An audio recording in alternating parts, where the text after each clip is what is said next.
पठातु आ गोटे क्या voice call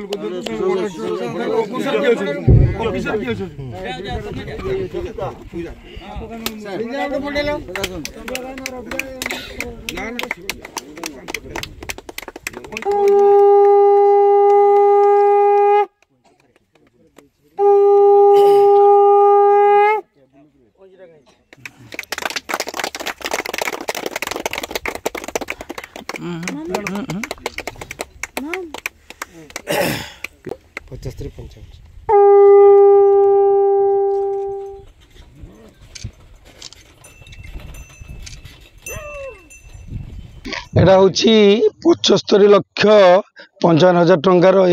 प्रकल्पटी एटा दीर्घ दिन धरिकी आमर ये अंचलवासी मत अनेक थर कहले शुभ दवा कथा एक कथा जामर पंचायत समिति पड़ा मुझे विधानसभा आज प्रथम दिन आरंभ होती विधानसभा माननीय आमर बाचस्पति आपणकर ओडिशार राज्यपाल अभिभाषण पर मु सीधा सीधा भुवनेश्वर छाड़ी आसी भाई मान खाली अनुरोध करमी ग्रामवासी को समस्त को जो काम होची ये टैक्स मनी आम पैसा होची कौन सी दलीय टंका नुहे से सरकार राज्य सरकार हो केंद्र सरकार दलीय टंका नुहे ये टंका होची पब्लिक मनी समस्त को अनुरोध करमी काम को ठीक भाव में देखिए तदारख करेंगे भल काम जमी भल काम हो ये आशा करमी कंट्राक्टर को हैरान करें भल काम ने अनुरोध भल काम हो ये अंचलवासी स्वास्थ्य सेवा पातु ये अनुरोध करी।